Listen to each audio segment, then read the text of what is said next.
In 1986, The Accused released their album, The Return of Martha Splatterhead. And my friend John and I are going to talk about it on this episode of Records with Ray.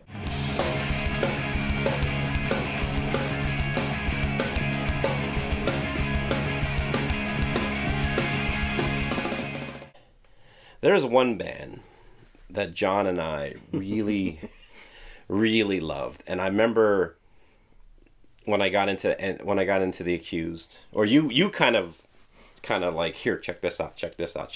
Yeah. As soon as I heard that band, I'm like, this is what I want to do. Right. And the very first album that they put out is Martha Splatterhead's Return of Martha. The Return of Martha Splatterhead. Yeah. Let's see. You have that. Wow. So I did. That's the. This is actually the second pressing of it. Yeah. You have the first. This is the original here. Oh my God. Which is a little elusive. I mean, for me, how I found out about The Accused was... Yeah, how'd you find basically, I was in those early days of punk, and, it was always easy to find the punk albums because of the covers. Yeah. And, I remember I was at it was a mall in New Jersey, and they always had a pretty good record shop there. And I went in, and I was flipping through Miscellaneous A, and I came... And that's what you had to do back then. You just had to flip and be like, oh, this looks good. Yeah. And this came up. Yeah. And I was just like, holy shit, that's amazing. Yeah. And I'm looking at it, I go, it looks kind of metal, but let's see on the back. Yeah. So I turn it around to the back, and there you see Tommy with his dreads, and, Alex. It just looks like chaos to me. Yeah. And I'm like, all right, this is going to be awesome. Yeah. So I grabbed it, and I remember when I bought it, I took it up to the counter, and the woman that rang me out, she was like, "Oh, what's their next album going to be called? Roses and Lilies?" And I've always remembered that. I just started laughing. I'm like, no.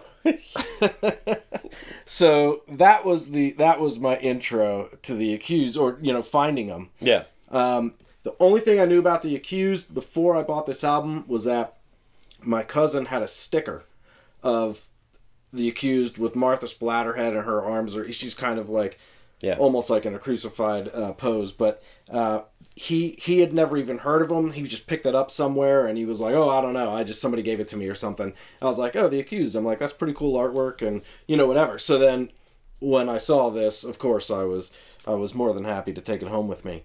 The funny thing is, when I put it on, I was listening to it in our living room at my dad's house. Yeah.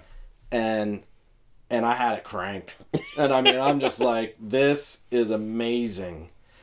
And of course, my dad comes home, perfect timing as usual. Yeah. And he just walks in, and he's just like, "What the fuck are you listening to?" And I was just like, the best band ever. I'm listening to the future. Yeah, I'm like, this is... He goes, "Turn that shit down," so of course I had to turn it down. But, ever since then, I would have it constantly in my car. I remember going places with new kids, like you meet at a show and you go into a party afterwards. "Hey, I'll give you a ride," whatever. Yeah. Kids come in, I'm putting it on, they're all like, "What the fuck is this?" I'm like, "Oh, it's The Accused, and if you haven't listened to them, you better start right now." I know. It's well, first of all, like, couple things. The album is raw as shit. Yeah. Like the snare drum sounds like it literally sounds like it sounds sleazy. and then you have not taken from a technical perspective, but the first song, Martha Splatter, that most metal bands, usually the stuff is like an E, kind of lower. It's about the lowest note you can go on a standard tune guitar. And that's what most bands would do. And like they were like up in C, which is like very, very high up. Yeah. So already there's this like level of intensity that their music was. They splatter rock is what they're called. Yep. And what would you say? Well, what splatter rock is? And my interpretation of what splatter rock would be is like this crazy music. Yeah. Like, they'd have songs where they'd go and they'd stop, and it would go, and they'd have these weird notey, you know, real kind of stuff that no regular metal bands have ever done. And a lot of accents, a lot of like quick stops and starts, and you know, things like that, which of course is great for someone who has a short attention span. Yeah. You know, like me at the time. And it was just everything about, I mean, and then, you know, when I first heard Blaine's vocals, I mean, I was just like, you hear Blaine, and you're like, you're either all in or you're not all out. You got what's the song? Take My Time. Yeah, and he's like,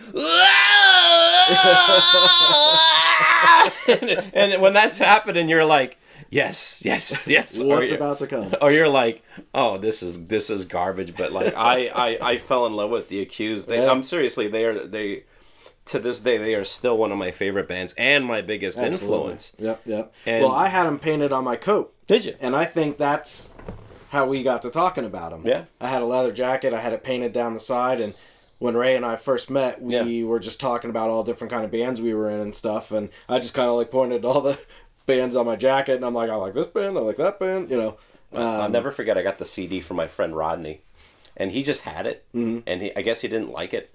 And he knew I liked the Accused, and he goes, well, I have this, do you want this? I'm like, yes, absolutely. Because I don't even know if you could have found it, like, in the 90s and stuff like that. Right. And I'll tell you this, John. Back when we were in our band, in the early 90s, the only thing I knew about Seattle at that point, well, the world, all they knew about Seattle was, like, that was where Frasier was filmed.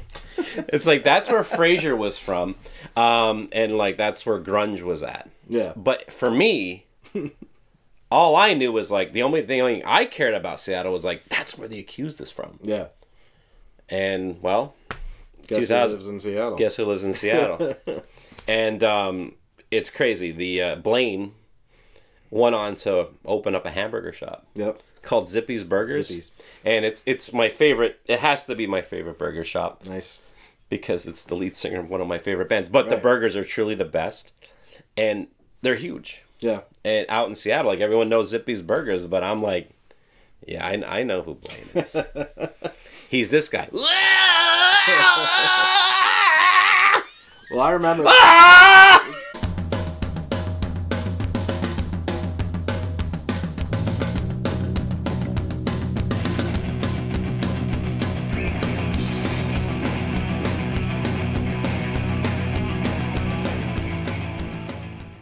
Again, it's like, I can't think of any band that sounds like The Accused.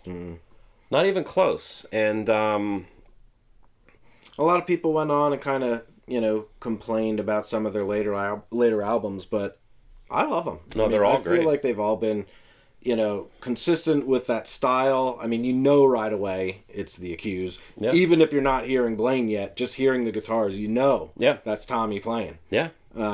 You know, and it's just something that it's been a staple in my life since the late 80s, and I can't even imagine not being able to put them on in the car, or, you know, whatever. Can you, John, I could not imagine a life without The Accused. Yeah. Serious.